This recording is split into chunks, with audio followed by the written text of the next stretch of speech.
Hello friends, welcome to NiftyTrader educational series. Today we are going to talk about gap theory. Before we explain gap theory, let's understand the basic concept of gap and what it represents. So gap represents surge in emotion, surge of sentiment. Unlike any other pattern or any other indicator on the chart, gap is different because it represents surge of emotion. If the market is uptrending and there is a gap up, that means now the market is more bullish. If the market is downtrending and suddenly there is a gap down, this represents now the market is even more bearish. So this is how gap is different. Now let's explain what is the definition of a gap. When the opening price of stock is outside the previous day price range, there is a gap. There is this void. This is known as the gap. We also call this a true gap, and this is going to be the focus. The true gap is going to be the focus for our discussion, as well as you will see this same definition being used on NiftyTrader application. On the NiftyTrader application, you will come across these terms that the gap has been filled or gap is still unfilled. So when the gap is still unfilled, that means there is still a void between today's range and the previous day's price range.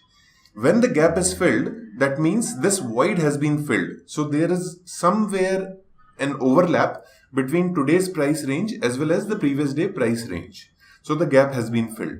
When the gap is filled, it is again of no consequence. That means the sentiment that we were expecting has improved, or there is sudden surge in the sentiment. That is not going to happen. So when the gap is filled, we cannot make any consequence or any prediction out of that. Okay, now let's move to gap theory. Now gap theory defines 4 different types of gaps, and these gaps have been named according to where they are occurring on the chart. So based on their position on the chart. Let's start with the first one, common gap.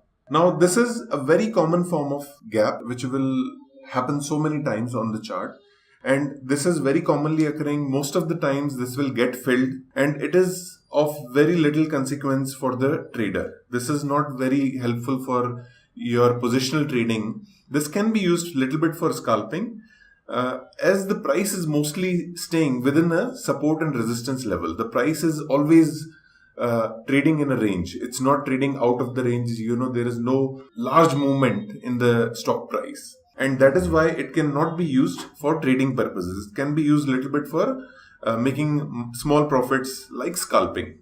Second one is breakaway gap. Now, when the price is trading in a range and then there is a gap, let's say there is a gap up and the price closes outside of this trading range. So the price was trading within a certain range for a long period of time, and after that we see there is a gap up, and this gap up is very bullish when the price closes outside of the range, so at the higher side. In case of gap down, when the price breaks the support and closes below the support, it is gap down and it is called breakaway gap down. In case of a bullish movement, when the price is gapping up, it is called a breakaway gap up. This will occur only once on the chart or once on a specific trend. When the trend is about to begin, you will see there is only one occurrence of a breakaway gap.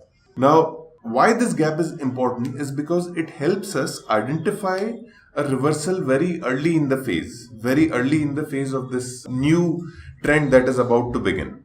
And it is important that we maintain our patience and hold it for a long period of time so we can get more profit, so we can get more juice out of this entire trend. We can capture the most part of the trend, and that is why it is important that we hold our position when we see a breakaway gap. Because in the beginning, you will see that there is lack of momentum, there is slow movement, but with this breakaway gap, the trend has already reversed. Now it has just a matter of picking up the momentum. And once the momentum picks up, the price can go up or down very, very sharply. Now that we have defined breakaway gap, let's look at these 2 important aspects to ensure that this is a valid breakaway gap. We have to keep in mind 2 things. One, this particular candle should close outside the previous range after the gap up or the gap down in order for it to be a valid breakaway gap. Second thing that we need to bear in mind is that this particular candle should have very high volume, at least 3 to 4 times average volume on the chart. If the volume is less, then we need to be skeptical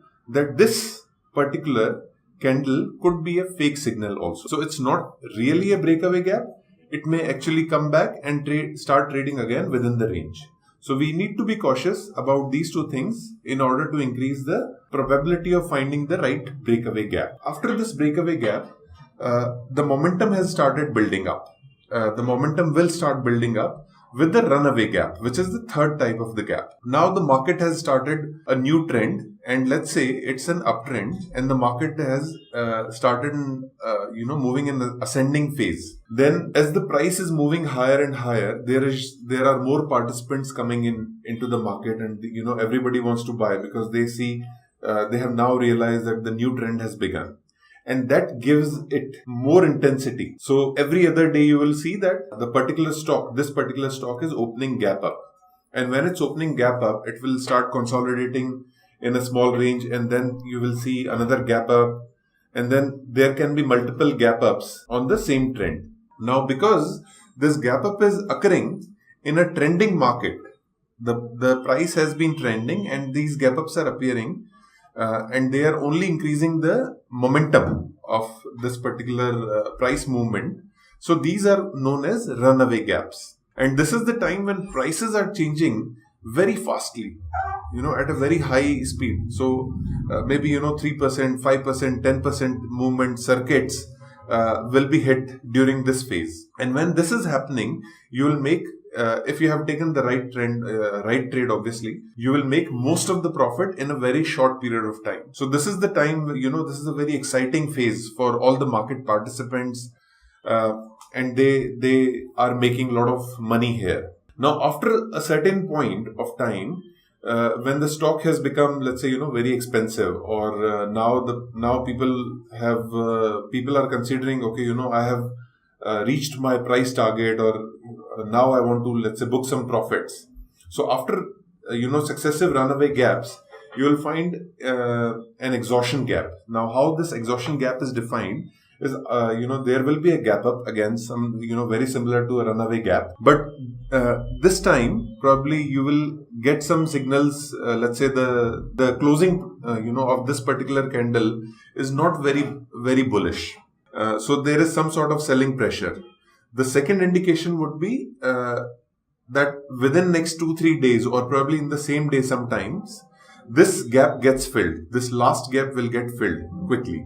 But in case of runaway gap, these gaps don't fill very quickly. They will keep on moving, they will consolidate and then give another gap up. But in case of exhaustion gap, you will see that this gap has been filled in next 2 to 3 days.